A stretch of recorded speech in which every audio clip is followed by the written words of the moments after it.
सदा नाम घोष करू हरि कथा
पहिली चाल म्हणण्यासाठी हरिभक्तपरायण श्रीराम महाराज चव्हाण, संगीत विशारद आळंदी देवाची आणि हरिभक्तीपरायण प्रवीण महाराज लोळे.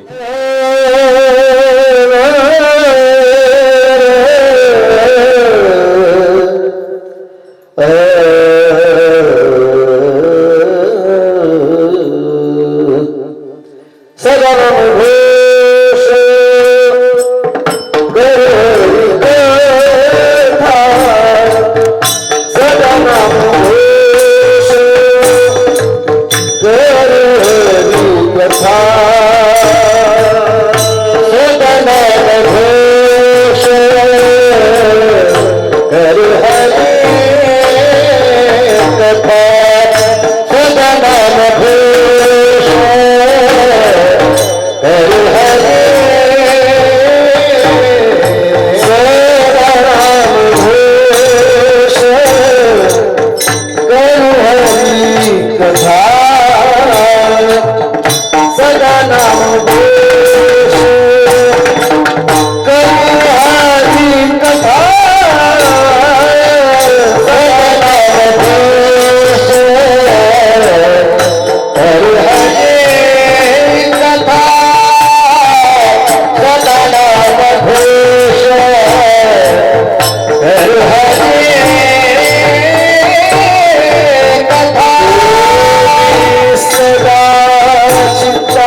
येणे सदा चित्ता समाधान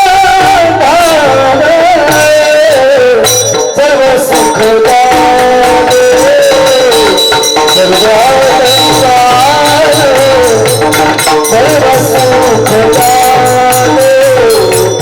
सर्व आनंद येणे सदा चित्ता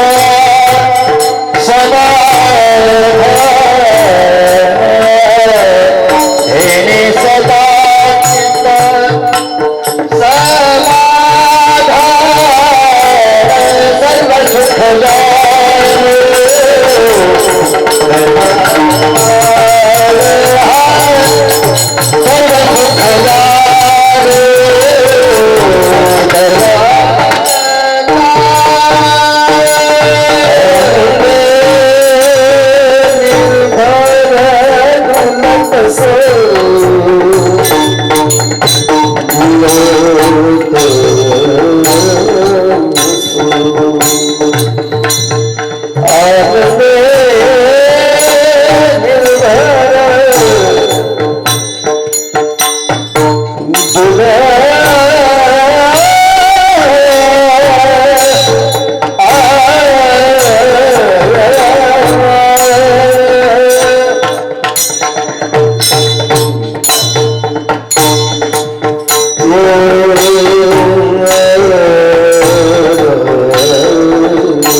सदा नाम घोष करू हरिकथा तेने सदा चित्ता समाधान सर्व सुख लालो सर्व अलंकार आनंदे निर्भर डुलतसो असो ऐसा कोठे आठवची नाही देहीच विदेही भोगुदशा तुका म्हणे आम्ही झालो अग्निरूप लागोने दीपाप पुण्यांगा विठ्ठल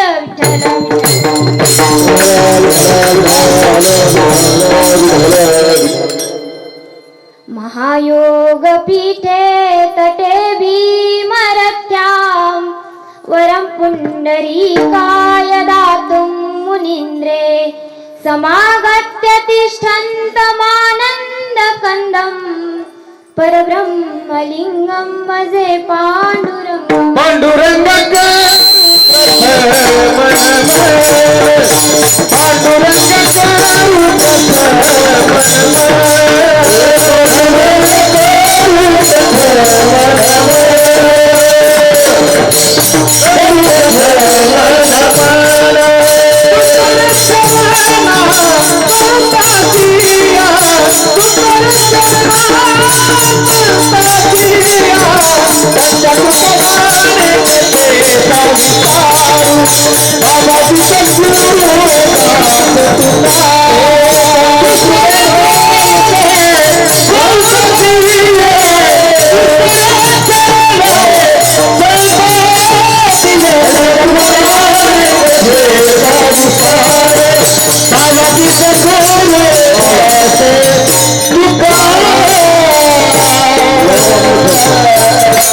पांडुरंगा करू प्रथम नमन दुसरे चरण संतांची त्यांच्या कृपादाने कथेचा विस्तारू बाबाजी सद्गुरु दास तुका कलावन्य जीवोदरार्थावतारम कलाकांक तेजोदिका मोदी वक्त्रम कलानीशवादापनोदार दक्षम समाधीस्थ मूर्तिं भजे ज्ञानदेव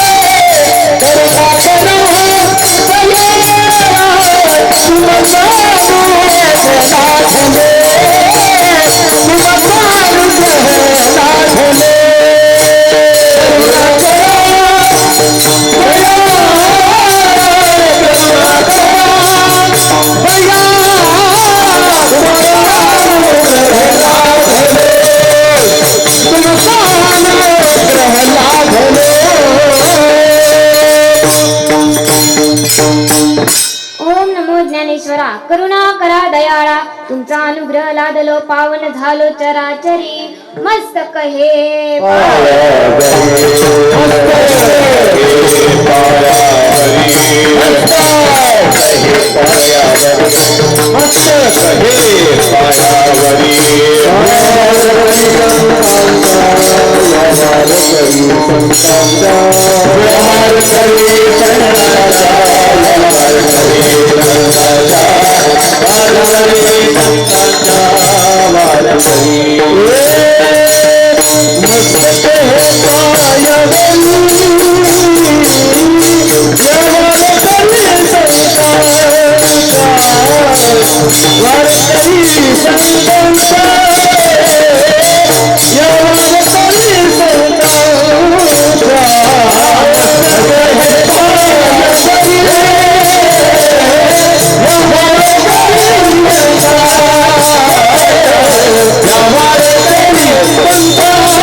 समाधान सर्व सुख ल्यालो सर्व अलंकार आनंदे निर्भर डुलत असो प्रस्तुत प्राप्त प्रसंगी प्राप्त स्थळी कीर्तन रूपे सेवेस करिता निवडलेला अभंग जगाचे जगद्गुरु जगद्वंदनीय श्री संत तुकोबाराय यांचा 4 चरणाचा नामपर प्रसंगातील सुंदर व गोड असा अभंग सेवेसाठी निवडला आहे. विठ्ठल विठ्ठल.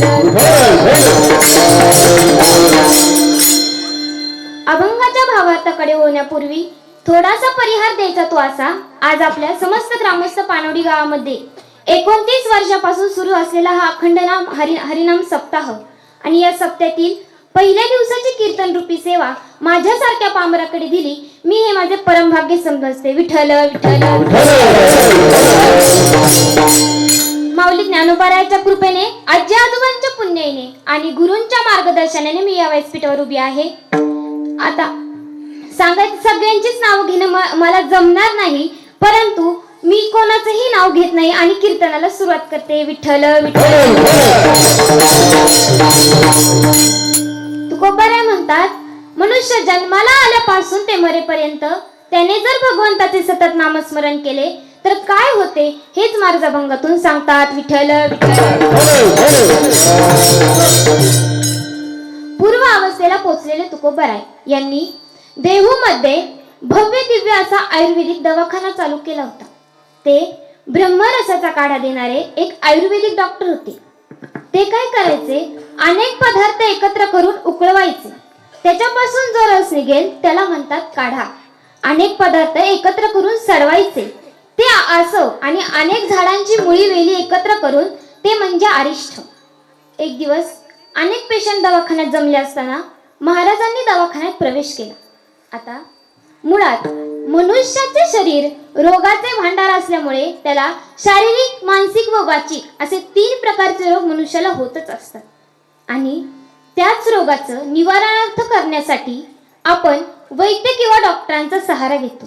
ज्याप्रमाणे एखादा भक्त संकटात सापडल्यावर देवाचा धावा करतो, त्याप्रमाणे एखादा रोगी वैद्य किंवा डॉक्टरांचा सहारा घेतो. पहा, व्याधी पिढीला धावे करा, दुःखाच्या परिहारा आपुलिया. आता अनेक पेशंट दवाखान्यात जमले असताना महाराजांनी पहिल्या पेशंटला तपासण्यास बोलावले. तो म्हणाला, महाराज, माझं LLB झालेलं असून मी वकील आहे, भरपूर पैसा, बंगला, गाडी हे सर्व आहे, पण सुख समाधान नाही. यासाठी तुमच्या दवाखान्यात आलो आहे. यावर काही औषध आहे का? तुकोबाराय म्हणतात, दुःखाचे रूपांतर जर सुखात व्हावे असं वाटत असेल तर हे घे औषध.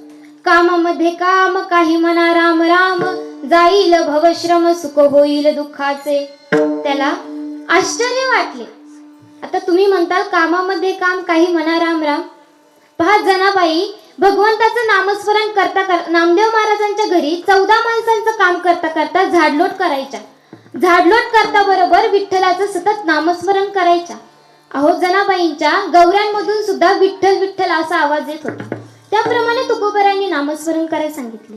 पण हा पेशंट असं म्हणतो, तुकोबाराय, अहो, रोज हातात जपमाळ घेऊन मी नोकरी नोकरी म्हणत राहिलो तर मला नोकरी मिळेल का? सांगा, मिळेल का नोकरी? नाही मिळणार. त्याचप्रमाणे मी रोज राम राम म्हणत राहिलो तर मला सुख मिळेल का? तुकोबाराय म्हणतात, अरे सांगतो, पुढचा पेशंट तपासू दे. पुढचा पेशंट जरा वयस्कर होता. तो म्हणाला, तुकोबाराय, अजून बायको, मुलं, सुना, नातू, पंतू, भरपूर शेती आणि ट्रॅक्टर पण आहे, पण हे उभे आयुष्य ज्यांच्यासाठी काबाड कष्ट करण्यात घालवले तेच या म्हातारपणात माझं कोणी ऐकत नाही. तुकोबाराय म्हणतात, बाबा, मनुष्य येताना काही घेऊन येत नाही आणि जाताना काही घेऊन जात नाही. त्याचप्रमाणे या वर्तमान काळात आपण ज्यांना माझे माझे म्हणतो तो खरा मायाजाळ आहे. वास्तविक आपल्याला कातून सोडायचं असेल, सोडवणारे कोण आहेत? माता, पिता, बंधू, भगिनी, कोणी नपवती निर्वाणी, इष्ट मित्र, सज्जन, सोयरे, तू सुखाची मानन, एकला मी दुःख भोगी, कुंभपाक जाचनी, तेथे कोणी सोडविना, एका सद्गुरु वाचुनी, धर्म जागो सदैवाचा, जो बापर उपकारी. बाबा, तुम्ही मायाजाळ तोडा, म्हणजे तुम्हाला सुख प्राप्त होईल.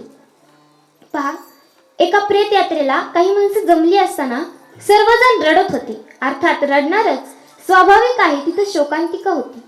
सर्वजण रडत होते, परंतु एक म्हातारे बाबा एका कोपऱ्यात बसून आरामात तंबाखू मिळत होते.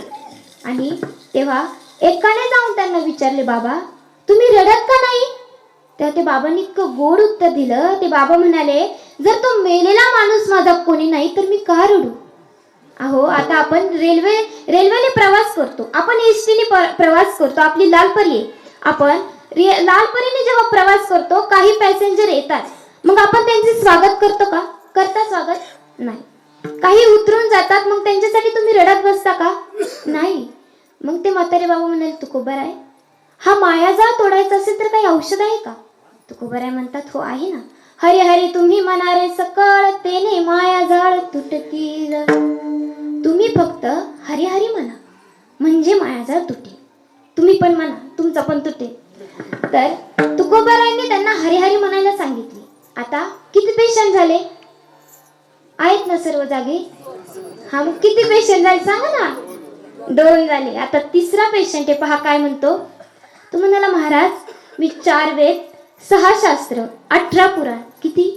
4 वेद, 6 शास्त्र आणि 18 पुराण यांचा सांगोपांग अभ्यास केला. मी मोठा प्रकांड पंडित झालो, पण एवढा मोठा ज्ञानी होऊन मला सुख समाधान नाही, यासाठी तुमच्या दवाखान्यात आलो आहे. तुकोबराय म्हणतात, तुम्ही नामस्मरण करता का? तेव्हा तो म्हणाला, तुकोबराय, ज्ञानी होणं कोणाचंही काम आहे का? त्यासाठी चतुष्ट संपन्न अधिकारी असावा लागतो, योग्य तो सद्गुरू भेटावा लागतो, आणि हे सर्व ज्ञान पचवण्यासाठी त्याच्याजवळ वैराग्य असावे लागते. अहो, ज्ञानी होणं कोणाचंही काम नाही. उदाहरण सांगते याला जोडून. एकदा बादशाह आणि बेगम गच्चीवर गप्पा मारत असताना बेगमने बादशाहजवळ हट्ट धरला की तुम्ही बिरबलाला कामावरून काढून टाका आणि त्याच्या जागी माझ्या भावाला ठेवा. बादशाह म्हणाला, अगं, जे काम बिरबल करू शकतो ते काम तुझा भाव करू शकेल का? ती म्हणाली, तुम्ही त्यांची परीक्षा घेऊन पहा, ऐकेल ती बाई कशी आहे की नाही. ती म्हणाली, तुम्ही त्यांची परीक्षा घेऊन पहा. त्याच वेळेस रस्त्याने काही तांदळाच्या पोत्या भरलेल्या गाड्या चालल्या होत्या. मग बादशाहने बेगमच्या भावाला त्या गाड्यांच्या चौकशी करता पाठवले. त्याला म्हणाले, तू चौकशी करून ये. बेगमच्या भावाने 5 फेऱ्या मारल्या पण काम झाले नाही. मग बादशाहने बिरबलाला हाक मारली. बिरबल म्हणाला, महाराज, ह्या गाड्या दक्षिणेकडून आल्यात, उत्तरेकडे चालल्या आहेत. त्यात आंबेमोहर जातीचे तांदूळ आहेत, 14 रुपये किलो भाव आहे. एकंदर 30 पोती खरेदी केला आणि त्याचेच पैसे आणण्यासाठी खजिनदाराकडे चाललो होतो. बादशाहने बेगमच्या भावाला काम सांगितले होते, बिरबलाच्या भावाला सांगितले, बिरबलाला सांगितले का? नाही. माझं सांगण्याचं तात्पर्य असं आहे की जे काम बेगमच्या भावाला सांगूनही जमले नाही ते काम बिरबलाने न सांगता केले. आणि तुम्ही म्हणता एवढं ज्ञान प्राप्त केले असता नामस्मरणाची काय गरज?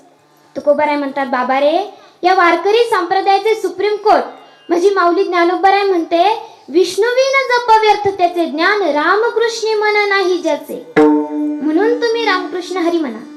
आता किती पेशंट झाले? 3. आता 3 पेशंट झाले. पण या तिघांनाही आश्चर्य वाटले.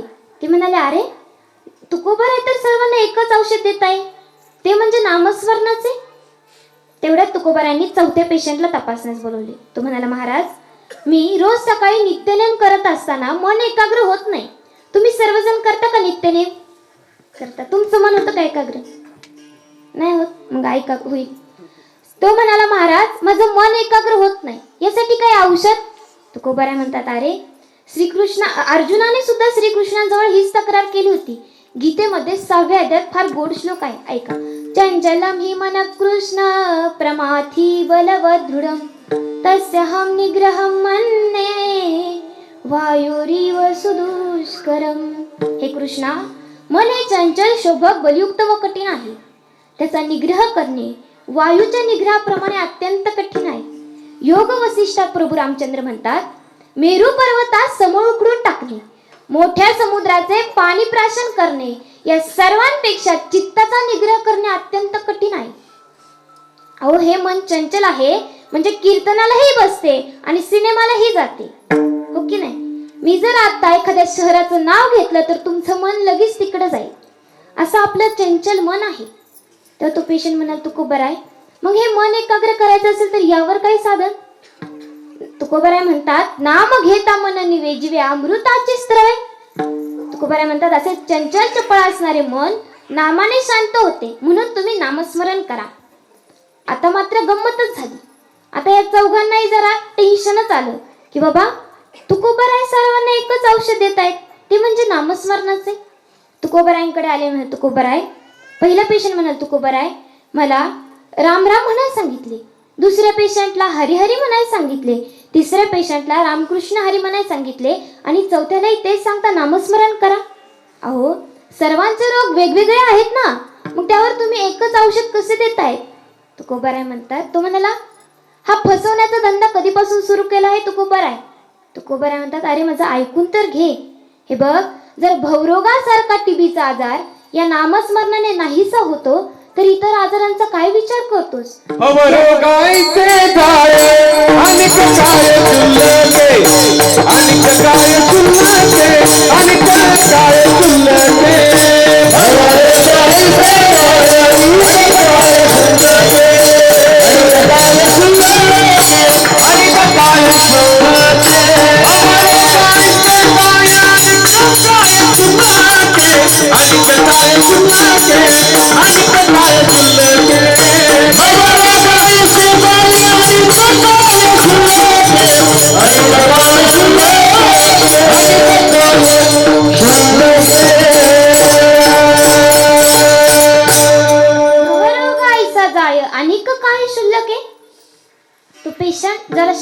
होता. तो म्हणाल तुकोबर आहे, मग अनेक रोग असताना एकाच औषधाने कसे जातात?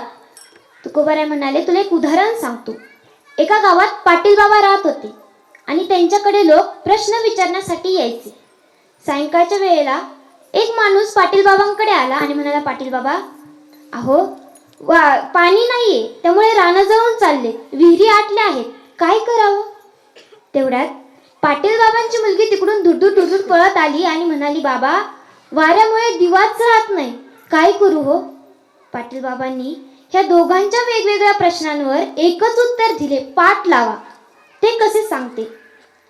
तुकोबराय पाटील बाबा म्हणाले, विहिरी आटल्या आहेत, रानं जळून चालले, तर मग विहिरीत जे थोडं फार पाणी असेल ते अडवून धर, म्हणजे त्याला पाट लाव.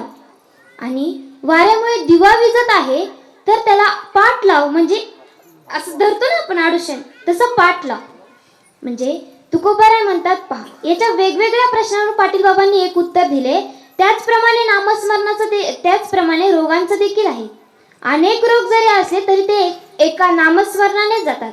म्हणून तुम्ही सतत नामस्मरण करा, जेणेकरून तुमच्या चित्ताला समाधान होईल. हेच माझ्या अभंगाच्या प्रथम चरणात. सदा नाम घोष करू हरि केला, सदा नाम घोष करू हरि केला, सदा नाम घोष करू हरि केला, सदा नाम घोष करू हरि केला, सदा नाम घोष करू हरि केला, सदा नाम घोष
समाधान.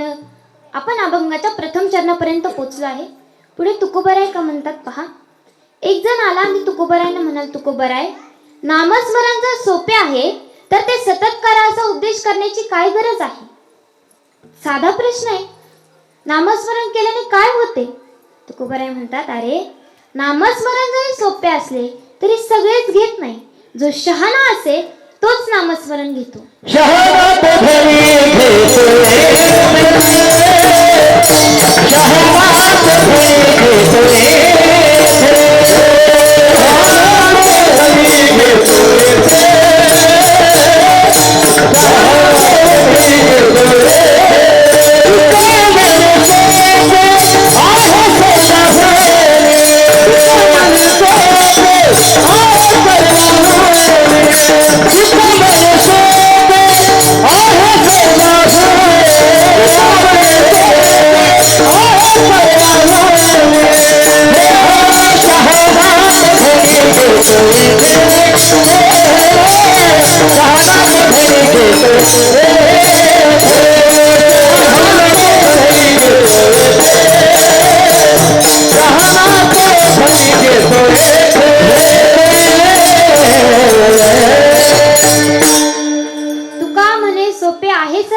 शहाणा तो धनी घेतोय. अहो, नामस्मरण जरी सुलभ असले तरी घेणारा मात्र दुर्लभ आहे. ज्ञानदेव म्हणे नाम हे सुलभ, सर्वत्र दुर्लभ विरळा झाले. याचेच कारण मुखातून नाम येण्यासाठी पूर्वजन्माची पुण्य असावी लागते. जन्मजन्मांतरी असेल पुण्य सामग्री तरीच नाम जिव्हाग्री श्रीरामाचे. अथवा ज्ञानोबाराय म्हणतात बहुत सुकृताची जोडी म्हणून विठ्ठली आवडी. नामदेवराय काय म्हणतात, अनंत पुण्य राशी घडेल ज्यापाशी तरीच मुखासी नाम. त्याने अनंत जन्मीचे सुकृपाचा दारी त्याचे हरी पैमाळे त्याचे हरी पैमाळे. अनंत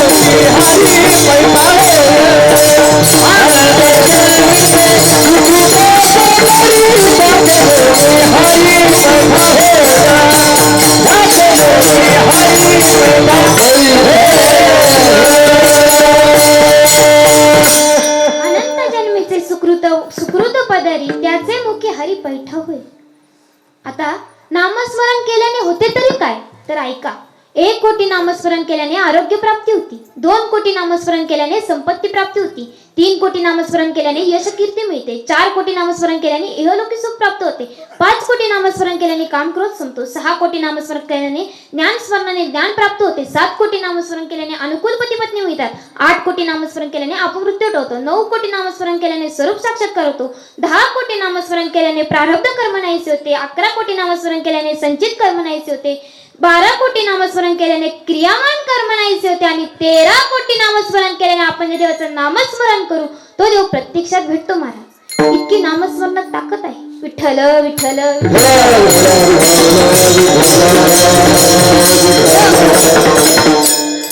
पहा, वाल्याचा वाल्मिकी हा सुद्धा नामस्मरणानेच झाला. वाल्मिकीची कथा सांगून जाते. वाल्मिकी हा वास्तविक ब्राह्मणाचा मुलगा होता. ब्राह्मणाने करायचा तो आचार धर्म यज्ञ या पाठपठण असे तो काहीच करत नसे. उलट वाईट संगतीत जाऊन वाट मारा लुटालुटी हत्या करू लागला. अहो, एकटे दुकटे वाट सुरू दिसले की त्यांना मारून धन लुटून नेही आणि त्याच धनातून बायका मुलांचा निर्वाह करत असे. वाल्या पर्वताच्या दरीत राहायचा, पण टेहळणी करून त्याचे पाप फार वाढले होते. अहो, तो म्हातारा झाला पण त्यांनी काय वाटमारीच्या धंद्यात खंड पडू दिला नाही. एके दिवशी असाच वाटसरूच्या शोधात टपून बसला होता आणि त्यावेळी नारद मुनी त्या वनातून वीणावादन करत चालले होते. तेव्हा हा वाल्या त्यांच्या अंगावर शस्त्र घेऊन धावून गेला. त्यांना म्हणाला, तुमच्याजवळ जे काही द्रव्य असेल ते द्या, नाहीतर प्राणाला मुकाल. तेव्हा नारद मुनी म्हणाले, हे बघ, प्रथम तू आमचे बोलणे ऐकून घे आणि वाटलंच तर आम्हाला ठार कर. अरे, आजवर तू वाटमारे हत्या केलात, तू एवढं पाप केलं आणि काय रे, तू एवढं पाप केलं आहे, तुझ्या या पापामध्ये तुझ्या घरचे सामील होणार आहेत का? आणि तुला काय वाटतं, यम तुला इथं सुट्टी देतील का? अजिबात नाही. आणि काय आता नाही यम करविल, कोण सोडविल तेथे तुझला. तुला या पापाचे परिणाम भोगावेच लागणार आहे. जा आणि तुझ्या घरच्यांना विचारून ये की तुम्ही माझ्या पापामध्ये सामील होणार का. आता तो तडक घरी गेला. तो पापाच्या शिक्षेने बेचैन झाला होता. त्याला कळलं की आता आपलं भरपूर पाप झाला आहे, पापाचा घडा भरला आहे आणि यम आपल्याला अनेक यातना देणार. अहो, तुम्ही इथं कसंही कर्म करा, चांगलं करा वाईट करा, वरती तुम्हाला जे भोगायचे ते भोगावंच लागणार आहे. पहा, तो घरी गेला. त्याच्या बायका मुलांना म्हणाला, मी आजवर तुमच्या पालन पोषणासाठी भरपूर वाटमाऱ्या हत्या केल्या आहेत आणि त्यामुळे माझे पाप फार वाढले आहे. या पापामध्ये तुम्ही सर्वजण भागीदार होणार का? तेव्हा त्याचे घरचे म्हणाले, बाबा, तुम्ही आम्हाला जन्म दिला, मग आमचं पालन पोषण करणं हे तुमचं आद्य कर्तव्य आहे. तेव्हा हे बायका मुलांचं भाषण ऐकून वाल्या खूप दुःखी झाला.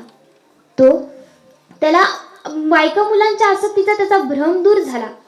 तो पळत पळत नारद मुनींकडे आला आणि म्हणाला, नारद मुनी, मला क्षमा करा, या पापाच्या शिक्षेतून, या पापाच्या राशीतून मला बाहेर काढा, मला माझ्या उद्धाराचा मार्ग दाखवा. तेव्हा नारद मुनींना त्याची दया आली. नारद मुनी म्हणाले, तू राम राम असे म्हण. पण वाल्याच्या जिभेवर कोणताही सुसंस्कार न झाल्याने त्याला राम हे अक्षर सुद्धा म्हणता येत नव्हतं. महाराज, पाप इतकं झालंय की आता राम अक्षर सुद्धा म्हणता येईना. मग नारद मुनींनी त्याला परिचित असणारा मरामरा हा शब्द म्हणण्यास सांगितले. मरामराचा उच्चार राम राम नामात होऊ लागला. मग नारद मुनींनी वाल्मिकीला एकाच जागेवर बसून वाटमाऱ्या हत्या सोडून राम जप करण्याची आज्ञा दिली आणि ते तिथून निघून गेले. काही काळ लोटला गेला. वाल्याच्या अंगावर अक्षरशः मुंग्यांनी वारूळ केले होते. त्याच्या हातातल्या काठीला पालवी फुटली होती.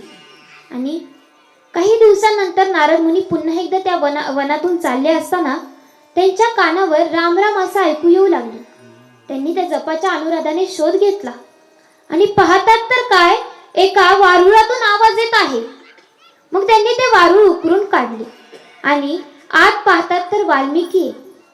अहो, त्याचा कायाकल्प एकदम बदलून गेला होता. भव्य दाढी वाढली होती. तपस्वी ऋषींसारखा कायाकल्प झाला होता. चेहऱ्यावर असीम शांतता होती. नारद मुनींनी वाल्याला समाधी अवस्थेतून बाहेर काढले आणि त्यावेळेस वाल्या त्यांच्या चरणावर दंडवत घेत म्हणाला, गुरु महाराज, तुम्ही माझ्या जन्माचे सार्थक केले आहे. आता मला तुमच्या सेवेतून उपकृत करा. तेव्हा नारद मुनी म्हणाले, हे बघ तेव्हाच नारद मुनी त्याला वाल्मिकी असे नाव दिले. नारद मुनी म्हणतात, वाल्मिकी, हे बघ, पुढे 60,000 वर्षांनी राजा दशरथाचा पुत्र म्हणून विष्णू या मानवी अवतारात इथं जन्म घेणार आहेत. त्यांचे चरित्र तू वर्णन कर. तू ज्याप्रमाणे चरित्र वर्णन करशील त्याप्रमाणे प्रभू रामचंद्रांचं वर्तन घडेल. पहा, अहो, पापाचा घडा भरलेला वाल्मिकी कशामुळे व्यवस्थित झाला, कशामुळे त्याला रामांचं चरित्र वर्णन करण्याचा योग आला, फक्त आणि फक्त नामस्मरणानेच. असे अनेक जन्माचे पुण्य असेल तर मुखातून नाम येते, म्हणून तुम्ही नामस्मरण करा. पण मुखातून नामस्मरण जरी येत असले तरी नित्य नियमाने नामस्मरण करणारे खूप दुर्लभ लोक आहेत. नित्य नियम नामी ते प्राणी दुर्लभ. लक्ष्मी वल्लभ लक्ष्मी वल्लभ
लक्ष्मी वल्लभ तयाजवळ. यासाठी अभंगात सदा हा शब्द वापरला आहे. याचा अर्थ असा, नेमाचे रूपांतर प्रेमात झाले की नामस्मरण घडते. पहा, पंढरीची वारी नेमाने करण्यापेक्षा प्रेमाने करावी. एकादशीचा उपवास नेमाने करण्यापेक्षा प्रेमाने करावा. अहो, एखादी मुलगी जर आई झाली तर तिला सांगावं लागत नाही त्या लेकरावर प्रेम कर. त्याचप्रमाणे नामस्मरणाचं देखील आहे. आणि जर नामस्मरणावर प्रेम जडत नसेल तर समजावं दत्तक घेतलं आहे. यावर नाथबाबांचं अतिशय गोड प्रमाण आहे. प्रेमाविन भजन नाकाविन मोती, अर्थाविन पोथी वाचून काय. अहो, प्रेम नसेल तर सर्व क्रिया व्यर्थ ठरतात. आणि अशा प्रेमाने नामस्मरण करणाऱ्या भक्तांसाठी तो वैकुंठाचाही त्याग करतो आणि लक्ष्मीचाही त्याग करतो. नाहम वसामी वैकुंठे योगिना हृदयेन च मद्भक्ता यत्र गायन्ति तत्र तिष्ठामि नारद. अथवा ज्ञानोबरा म्हणतात, परितयांपासी पांडवा मी हरपलो घेऊन सावा, जेथे नाम घोष भरवा करीती माझा. तुकोबराय म्हणतात, वसे तेथे देव सदा सर्व काळ, करीती निर्मळ नाम घोष. विठ्ठल विठ्ठल.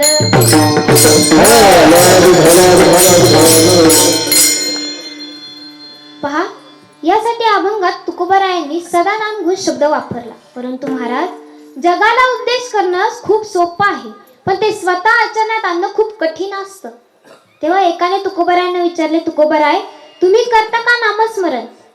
तुकोबराय म्हणाले, आम्ही बहुजन्मी हेच करत आलो आहे. मागे बहुता जन्मी हेच करत आलो आम्ही. आणि आता सुद्धा हेच करतो. दीन रजनी हाची धंदा गोविंदाचे पोवाडे. एकदा एका विद्वानाने तुकोबारायांची कीर्ती ऐकली आणि तो लगेचच देहूकडे जाण्यासाठी निघाला. पहा, देहूला जात असताना त्याने पाहिले रस्त्याच्या बांधावर कोणीतरी टॉयलेटला बसले असून नामस्मरण करत आहे. त्याला आश्चर्य वाटले. तो म्हणाला, अरे अशा अपवित्र जागी कोण नामस्मरण करत असेल. त्याने तो विचार सोडला आणि पुढे तुकोबारायांचं घर विचारत गेला. तुकोबारायांच्या घरी पोहोचल्याबरोबर तुकोबाराय घरी नव्हते, पण तो निघाल्याबरोबर तुकोबाराय तिकडून हातात बकेट घेऊन आले. ह्या विद्वानाने असा विचार केला, भरपूर हुशार होता, विद्वान नाव आहे त्याचं. ह्या विद्वानाला वाटले की ज्यांच्या भेटीसाठी आपण इतक्या दुरून आलो आहे ते हे तुकोबाराय तर नाही ना. तुकोबाराय म्हणतात, अरे माझी मज झाली अनावर वाचा छंद या नामाचा घेतला असेल. इतका नामघोष तुकोबाराय करत होते. शिवाय हरिकथा करणारे तुकोबाराय होते. कथेमध्ये 3 जणांचा समावेश असतो, देव, भक्त आणि नाम. कथा त्रिवेणी संगम, देव, भक्त आणि नाम, तेथेची उत्तम चरण रजवंदिता. अहो, यादवांचे पुरोहित गर्गाचार्य यांनी सुद्धा भक्तीची व्याख्या कथादिश्वित गर्गः. माझ्या भगवत कथेविषयी अनुराग म्हणजे प्रेम ठेवणे, प्रेम असणे हा भक्तीचा दुसरा प्रकार म्हणतात. प्रभू रामचंद्रांनी शबरी मातेला भक्तीने नवविध प्रकार सांगताना म्हणले, प्रथम भगती सतन कर संगा, दुसरी रती मम कथा प्रसंगा. माझ्या भगवत कथेविषयी प्रेम असणे हा भक्तीचा दुसरा प्रकार आहे. म्हणून तुम्ही सतत नामस्मरण करा, जेणेकरून चित्ताला समाधान प्राप्त होईल. अहो, चित्ताला समाधान असलं की सुखाला कमीच नाही. तेने सदा चित्ता समाधान. पहा, व्यवहारातील कोणत्याही भौतिक साधनाने सुख मिळते का महाराज? नाही मिळत. मोबाईल पाहिला तर 2 मिनिटाचं सुख असतं ते. तो जर साईडला ठेवला तर वाटतं अजून पाहायला पाहिजे होता. आता मी आळंदीला राहते, हो की नाही? जेव्हा घरच्यांना भेटायला यायचं असते तेव्हा सुख वाटतं, बाबा आता मी आईला बघणार, बाबांना बघणार, आजी आजोबांना सुद्धा बघणार. पण जेव्हा जायची वेळ येते, अभ्यासासाठीच जातो, पण थोडं तरी दुःख होतच असतं महाराज माणसाला. ते सुख तेवढ्या पुरतच असतं, हो की नाही? व्यवहारातील कोणत्याही भौतिक साधनाने सुख मिळत नाही. पहा, आपण रेल्वेच्या फर्स्ट क्लास डब्यामध्ये बसलो आहे. बसण्यासाठी सुंदर गादी आहे, पुढे सुंदर व्हिडिओ चालू आहे, मस्त पंचपक्वानाचं ताट आहे.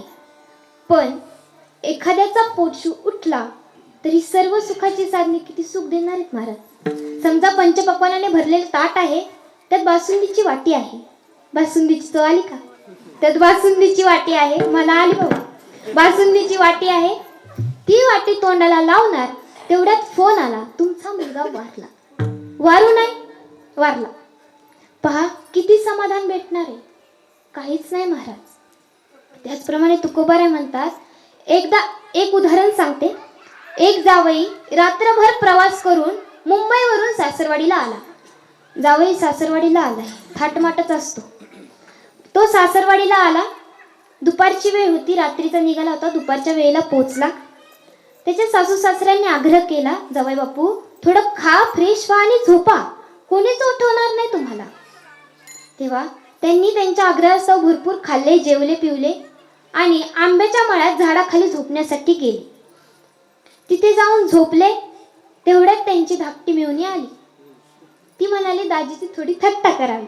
मेहुणीला काम काय असतं? तेवढंच असतं, दाजीची थट्टा करणे. ती म्हणाली, दाजीची थोडी थट्टा करावी. तिने अशी थट्टा केली महाराज, पापुडे.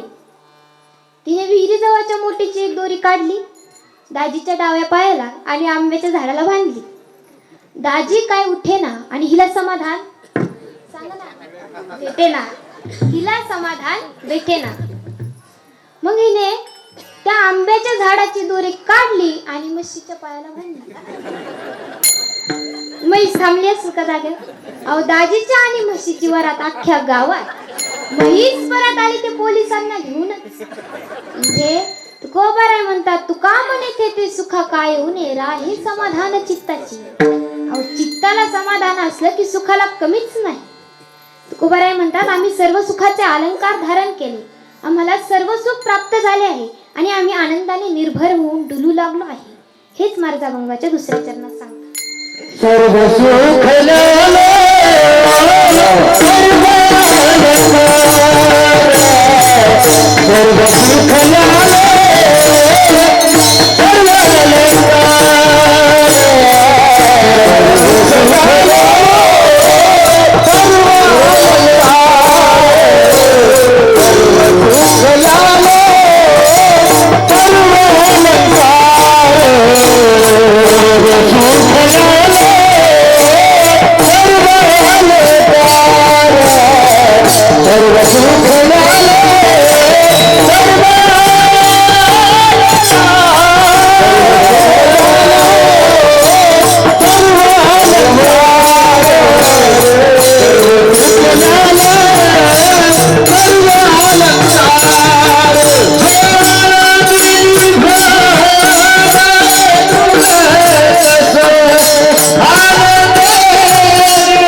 सर्व सुख लालो सर्व अलंकार आनंदे निर्भर डुलत सो. अभंगाच्या दुसऱ्या चरणापर्यंत आपण पोचलो आहे. पुढे पहा. नामस्मरणाने सर्व सुख प्राप्त झाले. आले असेल तुमच्या लक्षात. नामस्मरणाने सर्व सुख प्राप्त झाले, परंतु सर्व सामान्य माणसांना हे सुखाचा भास होतो महाराज. त्यांना हे भासक सुख वाटते. त्यांना विषयांपासून मिळणारे सुख खरे सुख वाटते. विषय प्राप्तीचो हरी कथया नाम म्हणती सुख. विषय विनाशितेची दुःख परम असुख या नाव. ही व्याख्या सदोष असण्याचे कारण, जो विषय एका काळी एका देशात एकाच अनुकूल अर्थात सुखरूप असतो, तोच विषय अन्य काळी अन्य देशात अन्यास प्रतिकूल म्हणजेच दुःखरूप असतो. कारण विषय हे मृगजळाप्रमाणे आहेत. हे विषय तरी कैसे रोहिणीचे जळ जैसे, का स्वप्नीचा आभासी भद्र जाती. विषय हे मृगजळाप्रमाणे आहेत. मग प्रथमतः सुख कशाला म्हणतात, तेव्हा माझी माऊली ज्ञानोबराय सांगते, किंबहुना सोय जीव आत्मयाचेला आहे, तेथ जे होय त्या नाम सुख. अहो, उद्धवाला भक्तीची व्याख्या सांगताना भगवान भागवतात सांगतात, सर्व सुख याचा अर्थ परमात्म सुख. सर्व शब्द परमात्मवाचक आहे. सृष्टीची उत्पत्ती व लय ज्यापासून होतो व ज्या सर्वांचे सर्वदा ज्ञान असते त्या सर्वज्ञ असे म्हटले जाते. म्हणून सर्व सुख म्हणजे परमात्म सुख होय. सर्व सुखाचे आगर बाप रखुमा देवीवर. भगवान आणि भगवत प्राप्तीचे साधन जे नाम हे सर्व सुख होय. परंतु या सुखावर जगातील सुखांचा अंतर्भाव होतो. तुकोबराय म्हणतात, देह हा सादर पहावा निश्चित, सर्व सुख येथे नाम आहे. त्यामुळे या नामस्मरणाने मागील सर्व दुःख संपले आणि आनंद झाला. भाग गेला शीन गेला अवघा झाला आनंद. पहा, नामस्मरणाने सर्व दुःख संपले आहे. पुढे काही मिळवण्याची अपेक्षा राहिली नाही. यावर शंकराचार्य विचारतात, कोवय दारिद्र्य. दरिद्री कोण आहे. यस्य तृष्णा विशाल. ज्याची तृष्णा मोठी आहे तो दरिद्री आहे. पहा, परंतु नामस्मरणाने ह्या तृष्णा संपून गेल्या. आता निश्चिंतींनी पावलू विसावा खुंटलिया धावा.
आता निश्चिंतींनी पावलो विसावा खुंटलिया धावा तृष्णेची याचा अर्थ असा, मागील सर्व दुःख संपले, पुढे काही मिळवण्याची अपेक्षा राहिली नाही.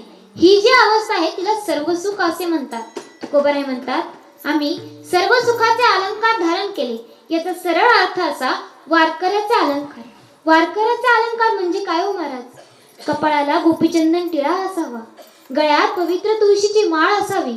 तुळशी माळा गळा गोपीचंदन टिळा, हृदयी कळवळा वैष्णवांचा.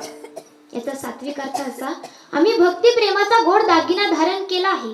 भक्ती प्रेम गोड लेई नगे माई, आणि त्यामुळे जीवनात काही मिळण्याची अपेक्षा राहिली नाही. आणि त्यामुळे आम्ही शांतिरूप दागिना धारण केला, लेईले शांतीची लेणी. परिणाम असा की आम्ही आनंदाने निर्भर होऊन डुलू लागलो आहे. पहा, तुकोबाराय म्हणतात, आम्हाला पुढे काही मिळवण्याची अपेक्षा राहिली नाही. आता माणसाच्या जीवनात भीती केव्हा निर्माण होते? चोरी केल्यावर, पैसे चोरल्यावर, खोटं बोलल्यावर? अजिबात नाही. माणसाच्या जीवनात भीती केव्हा निर्माण होते? जेव्हा द्वैत असते.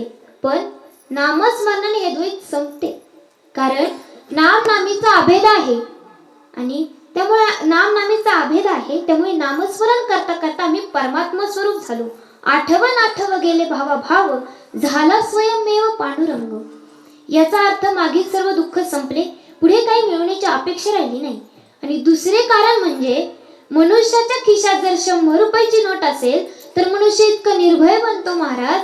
जर जाण्यासाठी गाडी नसेल तर म्हणतो कॅब करू. अहो, राहण्याची उत्तम सोय नसेल तर म्हणतो लॉजवर राहू.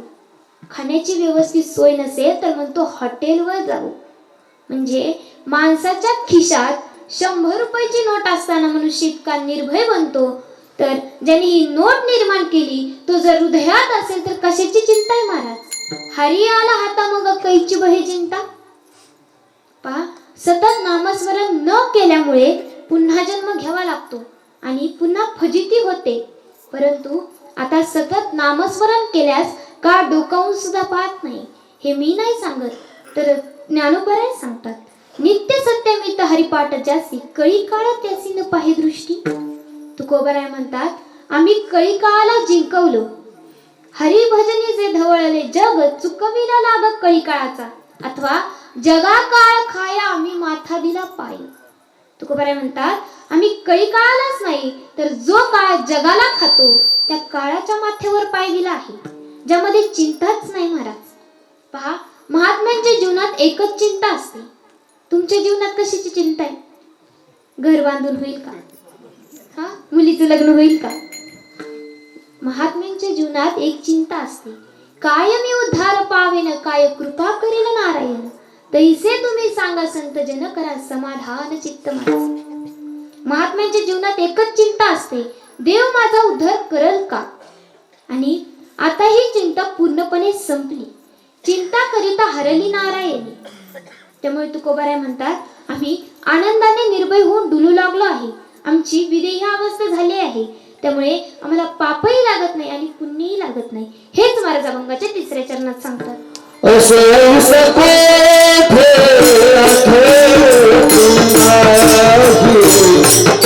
असं सकोठे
अभंगाच्या तिसऱ्या चरणापर्यंत आपण पोहोचलो आहे.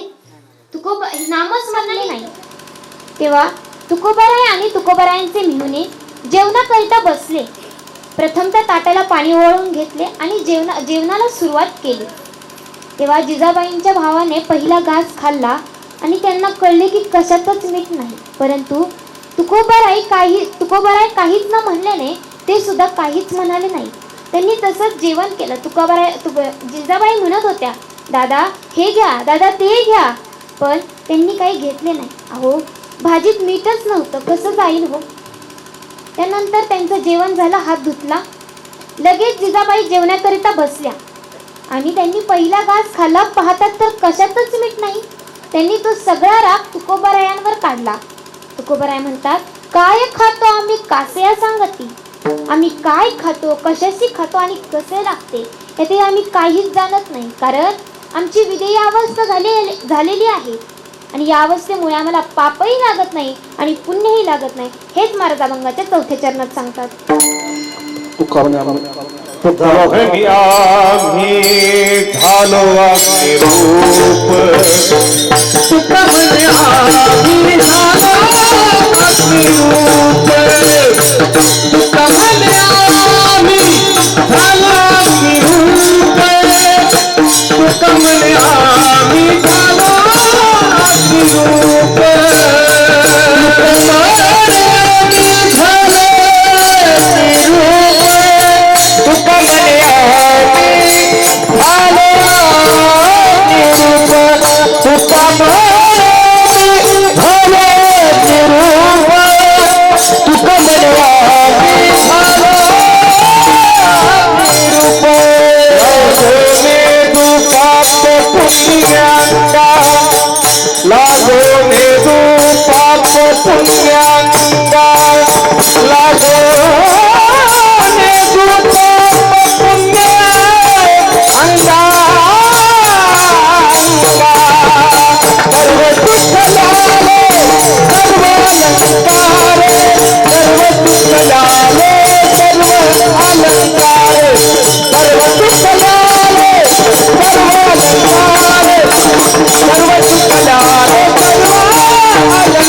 तुका म्हणे आम्ही झालो अग्निरूप लागो निधी पाप पुण्यांगा. नामस्मरणाने पाप लागणार नाही, कारण जन्माजन्मांतरीची पापे नामाने जळून भस्म होतात.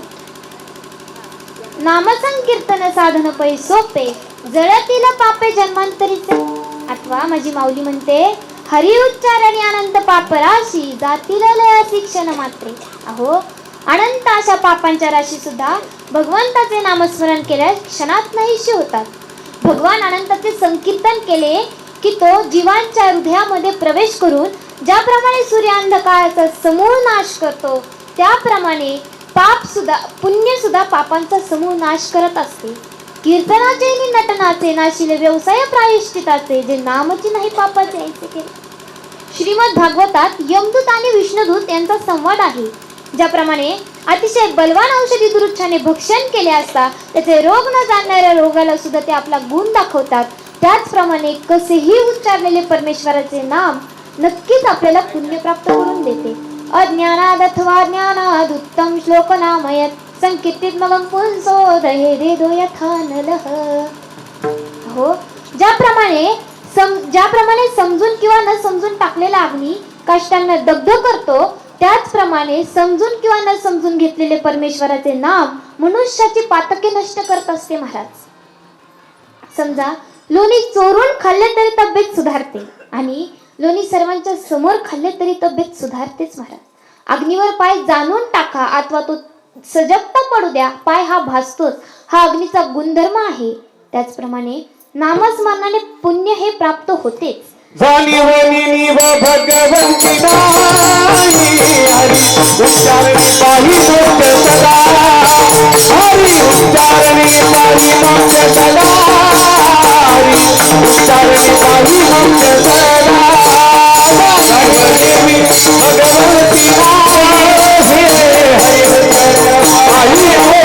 सदा. हरी उच्चारणी पाही मोक्ष सदा.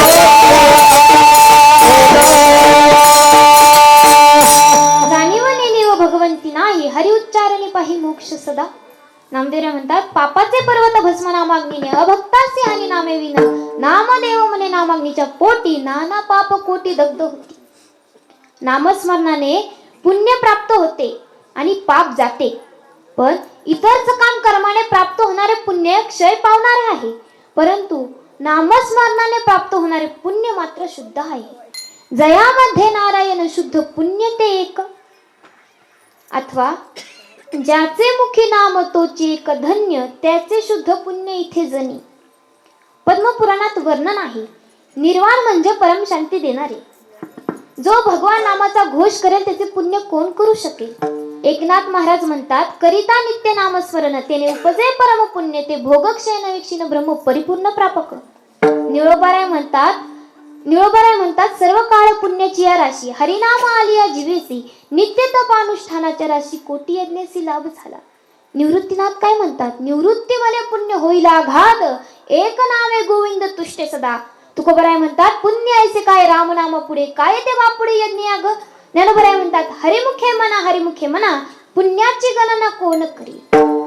आता तुम्हाला लक्षात आले असेल, या सर्व प्रमाणांवरून लक्षात येईल की नामस्मरणाने पाप जाते आणि पुण्य प्राप्त होते. परंतु येथे महाराज म्हणतात, आम्हाला पापही लागत नाही आणि आम्हाला पुण्यही लागत नाही. ते कसे, तर ज्ञानाग्नीने सर्व कर्म भस्मसात होतात. यावर गीतेमध्ये श्लोक आहे. श्रीकृष्ण अर्जुनाला सांगतात, यस्य सर्वे समारंभा कामस संकल्प वर्जितः ज्ञानाग्नी दग्ध कर्माणं तमाहु पंडितं बुधा. हे कृष्णा, ज्याप्रमाणे प्रज्वलित अग्नी इंधनांना नष्ट करतो, त्याचप्रमाणे ज्ञानरूप अग्नी सर्व पापांना नष्ट करत असते. एक उदाहरण सांगते. पावसाळा सुरू झाला, सर्व शेतकरी पेरणीला लागतात. आपल्या गावातही लागतात, बरोबर लागतात ना? हसा ना, जागे तुम्ही. सर्व शेतकरी पेरणीला लागतात, परंतु एक शेतकरी मात्र गप्प बसून राहिलेला असतो. का गप्प बसून राहिला असेल सांगा बर. पेरण्यासाठी बीज नव्हते महाराज त्याच्याकडे.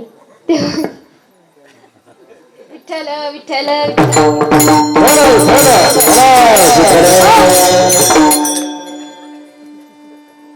त्याच्याकडे पेरण्यासाठी बी नव्हते. मग त्याची बायको म्हणाली, अहो मी पण एका शेतकऱ्याचीच मुलगी आहे, मी भविष्य काळ जाणते, म्हणून मी बी आधीच साठवून ठेवले आहे. तो म्हणाला, अगं वेडे, मग इतक्या वेळ काय गप्प बसून राहिली ती सांगायचं तरी. आपण केव्हाच पेरणी केली असती, अख्ख्या गावाची पेरणी झाली ना, आता चल माझ्यासोबत पेरणीला. ती म्हणाली, अहो ते म्हणाला कीड लागली असेल बघ जरा त्याला बियांना. ती म्हणाली, अहो मी बी भाजून ठेवले आहेत. पहा आता हे भाजलेले बी कोणत्या खडकावर पेरले म्हणजे उगवेल. विठ्ठल विठ्ठल त्याचप्रमाणे ज्ञानाग्नीने सर्व कर्म भस्मसात होतात, जेणेकरून त्याच्यापासून पापही लागत नाही आणि पुण्यही लागत नाही. तुकोबाराय म्हणतात, त्याचप्रमाणे आमची विधेय अवस्था झालेली आहे आणि आम्हाला आता पापही लागत नाही आणि पुण्यही लागत नाही. आता आपण जरा भगवान पांडुरंग परमात्म्याचं भजन करू. विठोबा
तुकोबारायांनी नामस्मरण सांगितले म्हणजे सगुण भक्ती सांगितली.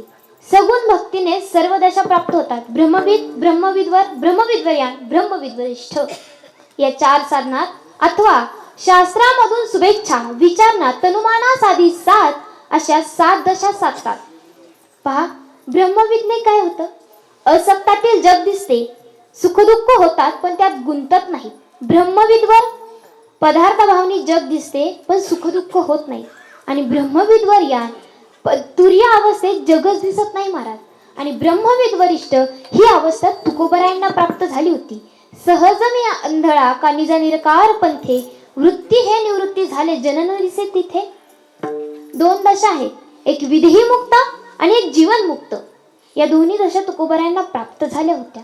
तुका म्हणे महापातकी पतित होई जीवन मुक्त हेळा मात्र. या अवस्थेत तुकोबाराय म्हणतात, तुका म्हणे आता उरलो उपकारा पुरता. आणि दुसरी विधेही मुक्त अवस्था होईल. ही अवस्था नामस्मरणाने प्राप्त होते. असो ऐसा कोठे आठवची नाही देहीच विधेयी होऊ दशा. पहा मी तुकोबारायांनी नामस्मरण करायला सांगितलं. कसं नामस्मरण करायला सांगितलं? आपलं कर्म सोडून हातात जपमाळ घेऊन नामस्मरण करायला सांगितलं का? नाही महाराज, मी तुम्हाला सुरुवातीला सांगून गेले, कामामध्ये काम काही म्हणा राम राम. देवाने आपल्या वाटेला दिलेलं कर्म म्हणजेच काम करणं ही सुद्धा एक प्रकारची भक्ती आहे. पण ते कर्म कसं असावं? वाईट तर अजिबात नसावं, अतिउत्तमच असावं. अहो आपल्याला शिवरायांच्या चरित्रातून हे पाहायला मिळते. बघा ना, नद्या नाले तुडुंब भरले सर सागराची येईल का, अनेक नगारे जरी वाजले ध्वनी मेघांचा होईल का, अनेक काजवे जरी चमकले प्रकाश सूर्याचा होईल का, लाखो राजे जन्मास आले सर शिवरायांची येईल का. अहो झोपलेल्यांना जागे करणारा, मोडलेल्यांना उभे करणारा, वाकणाऱ्यांच्या पाठीचा कणा ताठ करणारा जिजाऊंचा छावा युगपुरुष छत्रपती शिवाजी महाराज. युगपुरुष कोणाला म्हणावं? युगायुगांवर ज्याचा ठसा उमटतो तो युगपुरुष. वर्षानुवर्ष चालत आलेल्या अन्य प्रथांना संपवतो तो युगपुरुष. कितीही काळ लोटला तरी त्याचे नेतृत्व संपता संपत नाही तो युगपुरुष. अहो देह गेला तरी प्रत्येकाच्या धमनीतील रक्ताचा अभिमान जिवंत ठेवतो तो युगपुरुष. यातील कोणत्याही पैलूने विचार केला तर राजे हेच युगपुरुष ठरतात.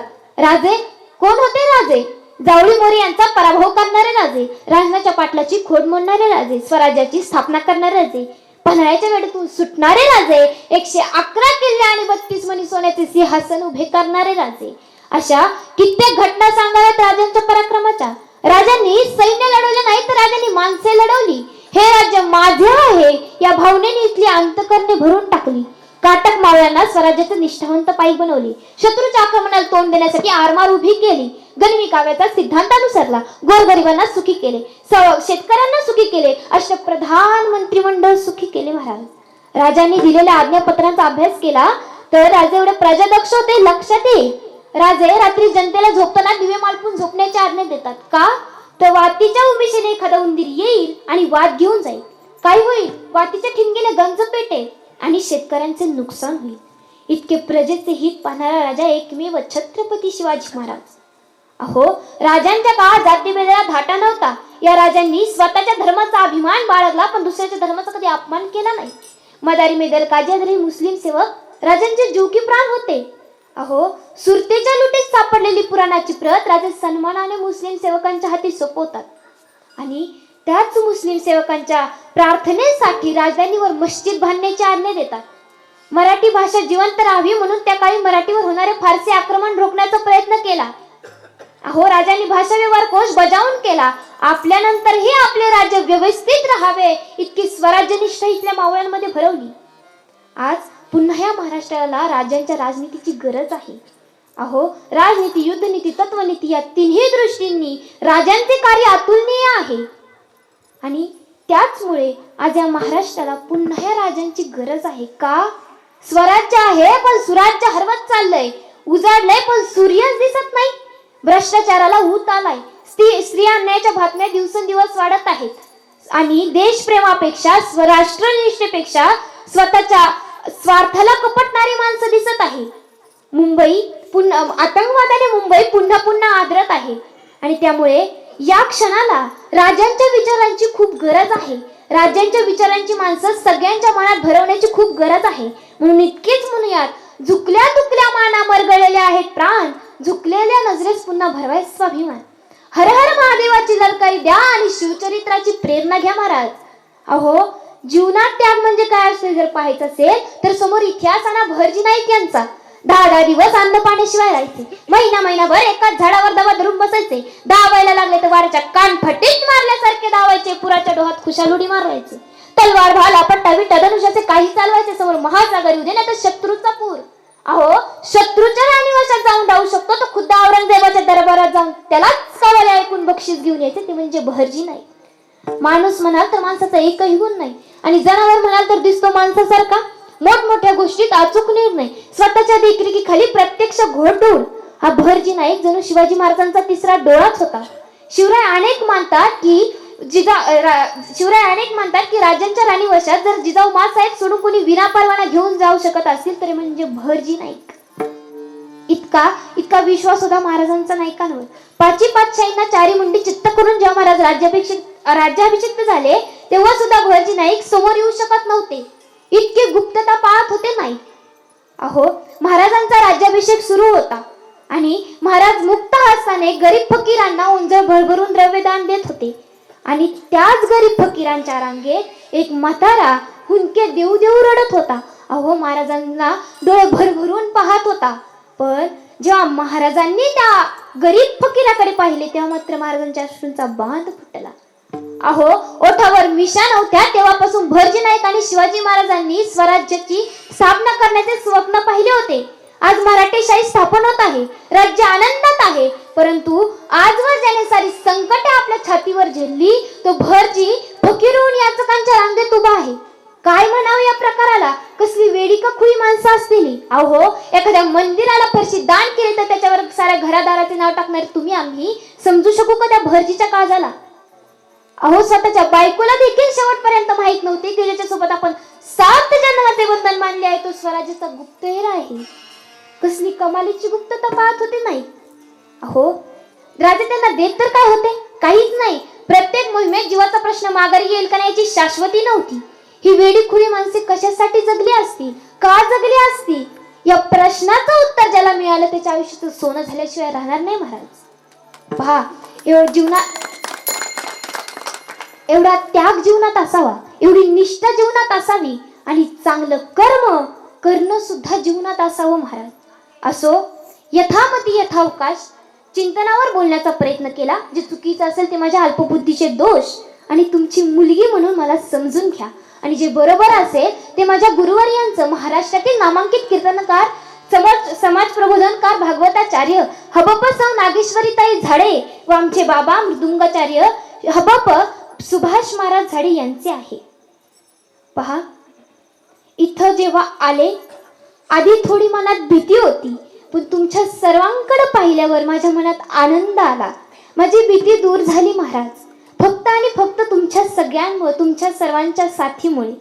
मी इथं कोणाचंही नाव घेणे इतपत मोठी नाहीये, परंतु यांचा नामोल्लेख करणं माझं कर्तव्य आहे. पहा, महाराष्ट्रातील नामांकित गायनाचार्य हबप श्रीराम महाराज चव्हाण, लक्ष्मण महाराज मिठे आणि आमच्या गावाचं वैभव असे असणारे आमचे प्रवीण महाराज लोळे हे सुद्धा माझ्या कीर्तनासाठी आलेले आहेत. आणि आपल्याच गावाचे जे आत्ताच जिल्हा परिषद निवडून आले ते असणारे माझे मामा हरिभाऊ मामा लोळे सुद्धा माझ्या कीर्तनासाठी आले.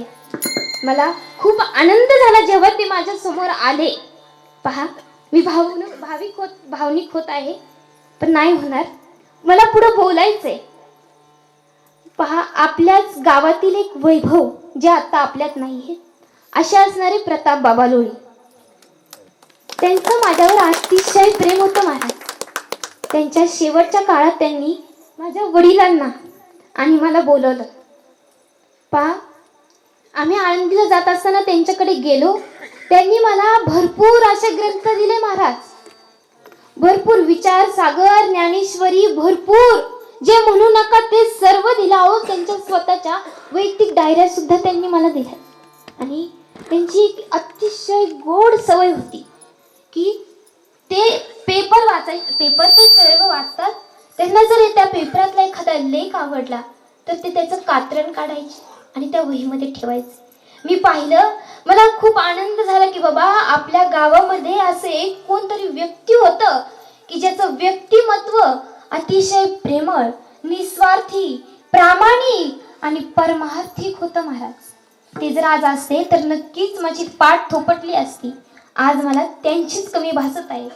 आणि ज्यांची इच्छा होती की मी इथं कीर्तन करावं असे असणारे माझे आदरणीय आजोबा हबप किसन महाराज मगर आणि माझी आदरणीय आजी शालन किसन मगर यांची इच्छा आज मी पूर्ण केली. त्यांना काय वाटत असेल हे मी सांगू शकत नाही, कारण मी जर सांगायला लागले तर मलाही बोलता येणार नाही आणि त्यांच्याकडे सुद्धा मला पाहता येणार नाही महाराज. असो, मी पुढे काही बोलत नाही, येथेच सेवेला पूर्णविराम देते आणि माऊली ज्ञानोबरायाच्या चरणी माझी सेवा समर्पित करते. ज्ञानेश्वरा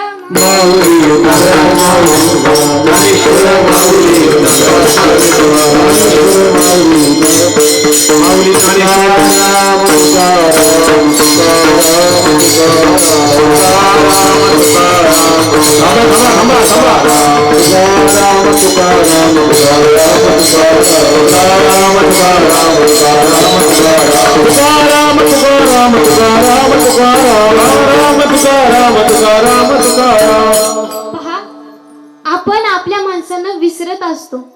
माझा मोठा भाऊ त्याच्या परीक्षा सोडून माझ्यासाठी इथं कीर्तन वाजवायला आलाय आणि चुकीने माझ्याकडून त्याचं नाव घेण्याचं राहिलं. मृदुंगाचार्य मृदुंगमणी हबप धीरज महाराज मगर यांनाही मी धन्यवाद देते. बस एवढंच सांगायचं तुम्हाला. त्याचं नाव नाही घेतलं तर मला घरी गेल्यावर भांडल. का ग माझं नाव नाही घेतलंस तू कीर्तनात? सकाळीच म्हणत होता बाई मी टाळ वाजवतो, माझं नाव घ्या. हा असा असणारा आमचा लाडका ओम, त्यालाही मी धन्यवाद देते. आणि ही मुलगी माझ्यासोबत संस्थेत होती, हिलाही मी धन्यवाद देते. या सर्व मुलींना मी धन्यवाद देते आणि सेवेला पूर्णविराम. विठ्ठल जय जय विठ्ठल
दोन मिनिटं सर्वांनी खाली बसा. असंच 2 मिनिटात कोणी जागेवर उठून नका. त्याचबरोबर आई बागजाई मातेच्या कृपेने चालू असणारा खंडहरिनाम सप्ताह आणि भगवान पंढरीश परमात्म्याच्या कृपेने गेल्या 29 वर्षापासून पानवडी वडाची वाडी येथे चालू असणारा खंडहरिनाम सप्ताह. खरं तर या सप्ताहाचं रोपटं ज्यांनी लावलं त्याच्यामध्ये साक्षीने नाव घेतलं. गेल्या 10 महिन्यापूर्वी त्यांचं प्राणोत्क्रमण झालं. आपल्या सर्वांचे आदरणीय आणि पानवडी गावाला, पानवडी पंचक्रोशीला ज्यांनी परमार्थाचा मार्ग दाखवला आणि हा सप्ताहाचं रोपटं लावलं, सप्ताह सुरू केला, ती जुनी माणसं आता नाही राहिली. त्याच्यामध्ये सगळ्यात मोठा वाटा कुणाचा होता तो प्रताप महाराज लोळे आपणचा दामांचा होता. त्याच्यानंतर मग गुलाबाप्पू असतील, माता लोळे असतील, बाजन्ना लोळे असतील, रामचंद्र अप्पा असतील, इस्नाना लोळे असतील, सगळेच ज्यांनी खरं तर हा रोपटं लावत असताना कधी विचार पण केला नसेल की आपल्या गावात कुणी कीर्तनकार होईल. ज्यावेळेस प्रताप महाराज कीर्तन करायचे आम्ही पकवाज वाजवायचो, प्रताप महाराज कीर्तन करायचे पकवाज वाजवायचो. आणि कीर्तन करत असताना त्यांच्या समोर ज्या दिवशी कीर्तन केलं त्या दिवशी त्यांच्या मुखातलं एक वाक्य होतं, आता आम्ही मरायला मोकळे झालो. हे त्यांचं वाक्य होतं की एक कीर्तनकार गावात तयार झाला की मागच्या माणसानी आता मरायला मोकळं झालं पाहिजे. तसं मला कधी कधी असं वाटतं आता साक्षी कीर्तनकार झाली, आता आम्ही मरायला मोकळे झालो. इतकं सुंदर कीर्तन केलंय, खरं सांगू इतकं सुंदर मी शब्दातही वर्णन करू शकत नाही. महाराज कुणी परीक्षण केलं मला माहित नाही, पण ज्यावेळेस टीव्हीच्या 150 कीर्तनकारांचं परीक्षण करायला मला कोल्हापूरला बोलवलं होतं स्टार प्रवाहाच्या. मी त्या 150 कीर्तनकारांमध्ये ते सांगायचे, महाराज मी संध्याकाळी कीर्तन करतो, संध्याकाळी कीर्तन, सकाळी कीर्तन, दुपारी कीर्तन, आणि हरिपाठ सुद्धा पाठ नव्हता. 150 कीर्तनकारामध्ये 146 कीर्तनकार आम्ही म्हणजे रिजेक्ट केले, त्याने 4च निवडले ज्याचा हरिपाठ पाठ आहे. पण साक्षीचं कीर्तन ऐकल्यानंतर भागवतातल्या ओव्या, ज्ञानेश्वरीतल्या ओव्या, गात्यातले अभंग, गीतेतले श्लोक, आणि ते पण काना मात्रा न चुकता एकदा जोरात टाळ्या वाजवते. यासाठी काय असतं, आमचे बाबा नेहमी सांगायचे, त्या 2 गोष्टीचा अभिनय करता येत नाही भाऊ, त्या 2 गोष्टीचा अभिनय करता येत नाही. 1 पैशाचा अभिनय करता येत नाही, 2 अभ्यासाचा अभिनय करताच येत नाही. महाराज लोक म्हणले मी विद्वान इथं उभं राहिल्यानंतर काय त्रास होतो ते कळते. कारण 2 तास कीर्तन करत असताना न अडखळता कशाच प्रकारची चूक नाही, स्वर तितकाच परफेक्ट, प्रमाण तितकीच परफेक्ट, सगळे ओव्या. आणि खरं तर मगर मामांची इच्छा होती की कुणीतरी मगर परिवारात, पानवडीच्या परिवारात एक लेडीज कीर्तनकार व्हावं. तर खरं तर आपणची इच्छा साक्षीने पूर्ण केली. अतिशय सुंदर कीर्तन या ठिकाणी झालं. आणि परिवारामध्ये कीर्तनकार जन्माला येणं हे परिवारातील म्हणजे आईकडच्याही 42 कुळाचा उद्धार होतो आणि बापाकडच्याही 42 कुळाचा उद्धार होतो. खरं तर साक्षीच्या कीर्तनाने आज सगळे खुश झाले असतील. पण मला साक्षीला एक सांगायचंय, 1 दिवसाचं कौतुक हे विसरून जायचं. उद्यापासून तितक्याच जोरात, तितक्याच ताकदीने महाराष्ट्रामध्ये नाव असं झालं पाहिजे, इतकं मोठं नाव झालं पाहिजे. काय होतं, आता अलीकडे भरपूर लेडीज कीर्तनकार आहेत, पण अक्षरशः कानठळ्या बसतात, ऐकूशी वाटत नाही. कारण कुठलाच रंग नाही, गाथेचा नाही, अभ्यासाचा नाही, काही नाही. पण साक्षीच्या कीर्तनातून इतकं सुंदर अक्षरशः मन लावून ऐकत होतो आम्ही तिघही हे आमचे गायक जरी लोक असले तर हे जोग महाराजांची संस्था 4 वर्ष अभ्यास करून पूर्ण केलेले तिघही विद्यार्थी आहेत. योगेश महाराज मला कानात म्हणतात, इतकं सुंदर कीर्तन केलं. आता कीर्तनकाराला सांगावं लागत नाही, म्हणून साक्षीसाठी परत एकदा साक्षीला मी शुभेच्छा देतो. परत एकदा मोठ्याने सर्वांनी टाळ्या वाजवा. आज खरं तर आजचा पहिला दिवस आहे आणि आपल्या भगवान महाराजांच्या मूर्ती प्राण प्रतिष्ठेला 2 वर्ष पूर्ण झाली. सकाळी कलश स्थापना झाली, महाराजांचा अभिषेक झाला आणि आज सगळ्यात मोठा इतिहास म्हणावा लागेल माझ्यासाठी बरं का. सगळ्यात मोठा इतिहास की एका दिवसात 12 अध्यायाचं पारायण कुणीच करत नाही. ते आप्पांनी विजय अण्णांनी केले. एकदा दोघांसाठी टाळ्या वाजवा. 12 अध्याय एका दिवसात शक्यच नाही महाराज, पण त्यांनी इतक्या स्पीडने वाचलेले आहे. ते 5 चिकटलेली सोडली काय मला माहित नाही, पण 12 अध्याय कंटिन्यू वाचले. मी आप्पाचं वाचन बघत होतो, 12 अध्याय वाचले. राहिले आता 6 अध्याय फक्त. आता उद्या परवा तेरवा ते पूर्ण ज्ञानेश्वरी पूर्ण होते. या दोघांनी सुंदर पारायण केलं आणि जिचं 5 ते 6 प्रवचन झालं. आपल्याच गावची असणारी कन्या, जसं आता साक्षी आपल्या गावची, तसं आपल्या गावची असणारी कन्या आपली दीपकराव बिसे यांची कन्या आर्या बिसे हिने सुद्धा सुंदर प्रवचन केलं महाराज. मला असं वाटतंय इथून पुढच्या सप्ताहामध्ये पहिला दिवस आपल्या गावकऱ्यांसाठी असेल. पहिला दिवस. आता साक्षीचं कीर्तन ऐकलं, आता आम्हाला वैभवीचं कीर्तन ऐकायची इच्छा. वैभवी भोसले, वैभवीच ना, हा वैभवी भोसले, तिचं कीर्तन पुढच्या वर्षी मी आत्ता डिक्लेअर करतो. पुढच्या वर्षी पहिल्या दिवशी तिचं कीर्तन होईल. काय होतं, आपण या मुलांना ऊर्जा दिली, प्रोत्साहन दिलं तर ते भविष्यात त्यांनाही ऊर्जा मिळत असते. आणि काय असतं, प्रत्येका ज्याच्या त्याच्या गावात कीर्तन केलं ना, मी म्हणतो चुकू द्या ना, चुकलं त्यात कुणी काय दगडी मारत नाही, कौतुक करतं, आपुलकीने कौतुक करतं. आणि इथंच आपल्या चुका सुधारायचा एक वेळ असते. मी काय करत असतो माहिती का, मला ज्या गावात कीर्तनाला जायचं नसतं ना, तर मी त्या गावात जातो की बाबा ह्या लोकांना आपल्या परत जायचं नाही, पण काय करायचं, नवीन चिंतन घेऊन जायचं, तिथं मांडायचं. तिथं सक्सेस झालं की मग महाराष्ट्रभरती वाजवायचं. ही अशी पद्धत असते. म्हणून सुंदर कीर्तन, अभंग सुंदर. पहिला दिवस सदाराम गोष्ट हरी कथा, सुंदर चिंतन. या अभंगावर मी सुद्धा कीर्तन केलेलं आहे, पण माझ्या कीर्तनात तिच्या कीर्तनात काही झालं नाही महाराज. एकदम सेपरेट विशेष चिंतन. इतकं सुंदर कीर्तन केलं. आर्या बिसे हिने सुद्धा इतकं सुंदर प्रवचन केलं. 2 मुली गावात तयार झाल्या. पानवडीच्या गावचं नाव पूर्ण महाराष्ट्रभर होईल यात काही शंका नाही. आणि आज खऱ्या अर्थानं ज्यांची पंगत आहे ते गट क्रमांक 1 यांची या ठिकाणी पंगत आहे. आजचा जागर पानवडी, पंचक्रोशी, पानवडी गाव, पागेवाडी आणि बिसेवाडी. तर उद्या सकाळी बरोबर 4 ते 6 काकडा होईल. 7 ते 11 वाजेपर्यंत ज्ञानेश्वरीचं पारायण होईल. आणि उद्या सर्वांना एक विनंती, उद्या आपण आज जी कीर्तनामध्ये बसताय ना, त्या कीर्तनामध्ये बसण्याचं श्रेय छत्रपती शिवाजीराजांना जातं. शासन तारखेनुसार शिवजयंती साजरी करतं. आपण हिंदू धर्माला मानणारे असल्यामुळे आणि सनातन धर्माला मानणारे असल्यामुळे आपण उद्या शिवजयंती असल्यामुळे सगळ्यांना एक विनंती आहे, 10-15 मिनिटं लागतील. सगळ्यांनी आपल्या घरासमोर थोडंसं सारून घेऊन रांगोळी काढा. उद्या आपल्याला शिवजयंती आपल्या गावामध्ये साजरी करायची. उद्या शिवजयंती तिथीनुसार आहे आणि ती तिथीनुसार शिवजयंती साजरी करण्यासाठी उद्या ज्यांचं प्रवचन आहे ते मच्छिंद्र महाराज नागरगोजे यांचं प्रवचन होईल. आणि रात्री मावळभूषण शिवव्याख्याते तुषार महाराज दळवी त्यांचं सुंदर आणि सुश्राव्य असं कीर्तन होणार आहे.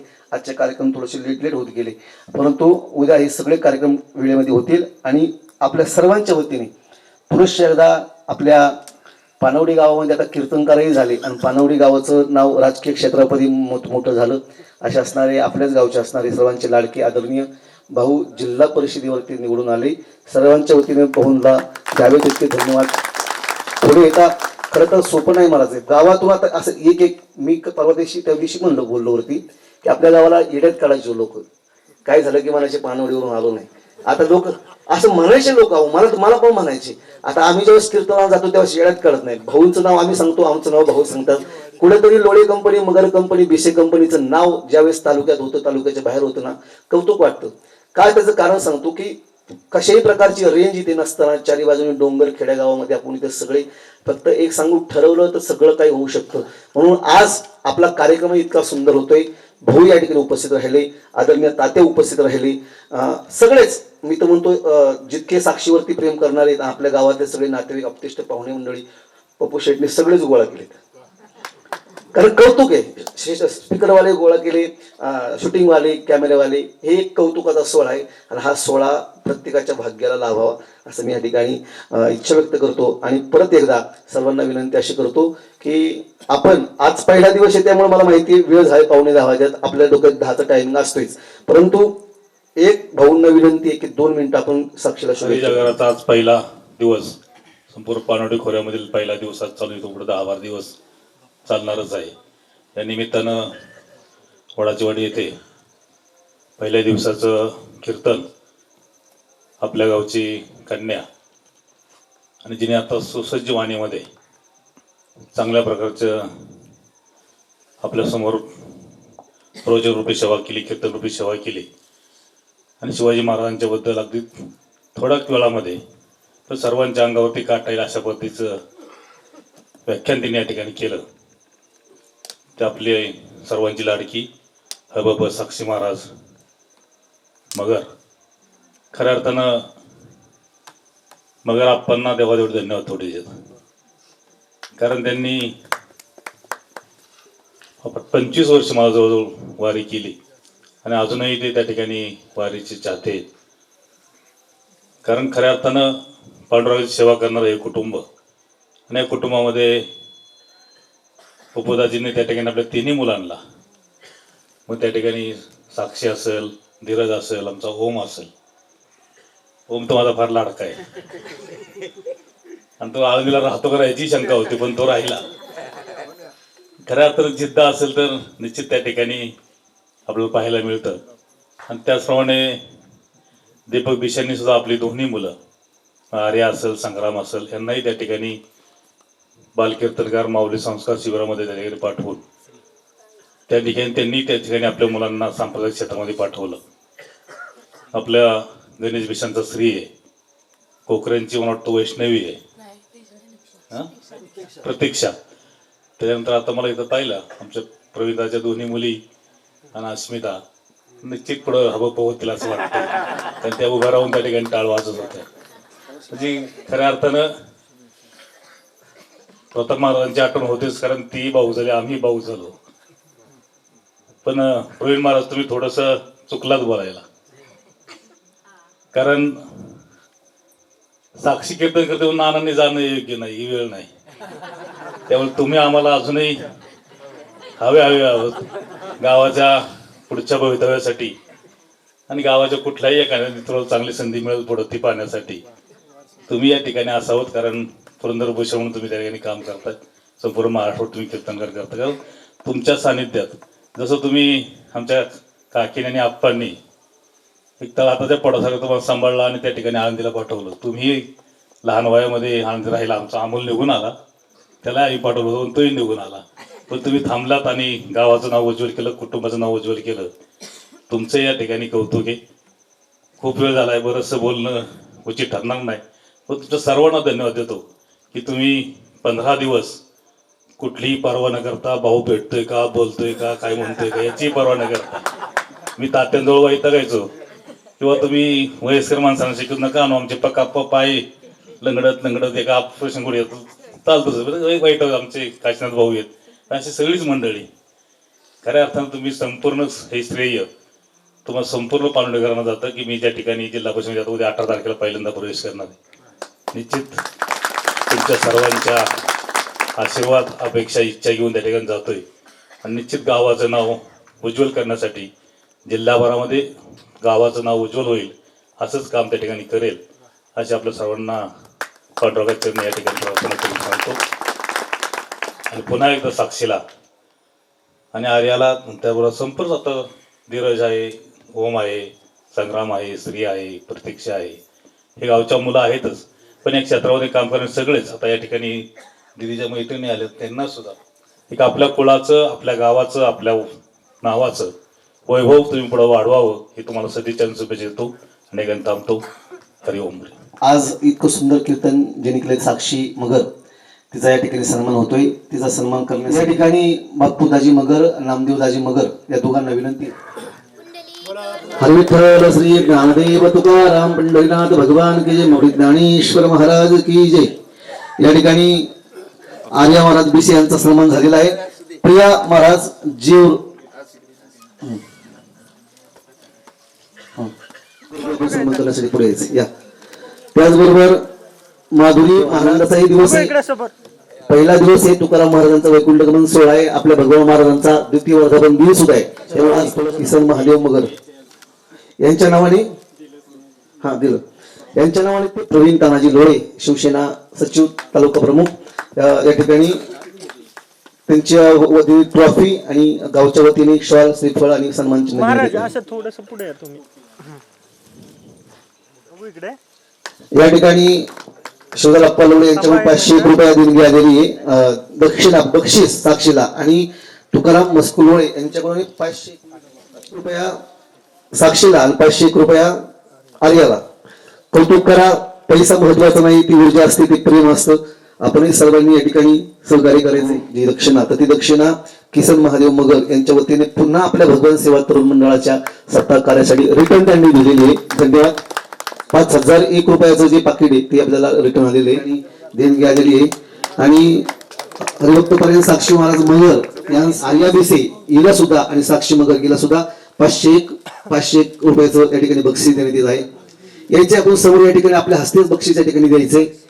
कौतुक करायचं आपल्या मुलांचं. आदरणीय ज्यांचा आज वैकुंठ गमन सोहळा झाला त्यांचेच नावकरी तुकाराम महाराज लोळे यांच्या वतीने या ना पुढे चला द्या लवकर उशीर झाला. चला तुमच्या हाताने द्यायचं सुंदर अभ्यास करायचा, वेळ द्यायचा अभ्यासाला. कारण विद्वान सर्वत्र पूज्यते स्वदेशी पूज्यते राजा विद्वान कृपया देणगी देण्यात येत आहे बक्षीस. आणि आर्यालाही 501 रुपया बक्षीस देण्यात येत. प्रवीण लोळे खरं तर तिला गेल्या वर्षी माळ घालायची होती पण तिला सांगितलं पाहिजे आणि प्रांजलच्या वतीने आर्याला 500 टाळ्या वाजवा. चला झाला कार्यक्रम. सगळ्यांनी एकदा मोठ्याने गजर करा. छत्रपती शिवाजी महाराज की भीमजी संभाजी महाराज की.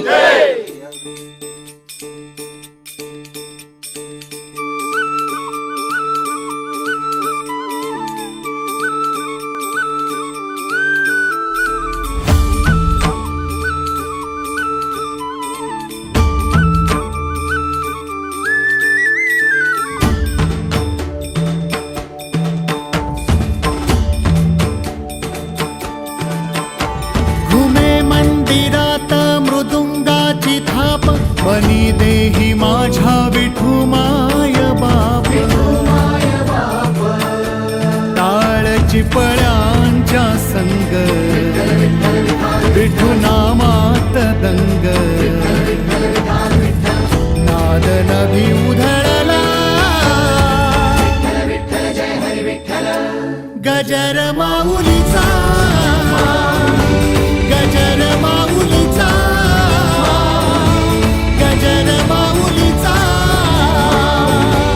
गजर माऊलीचा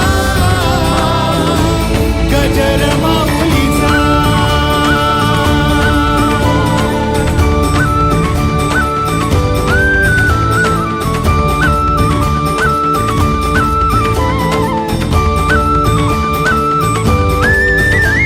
जसा मंदिरी तसा अंतरी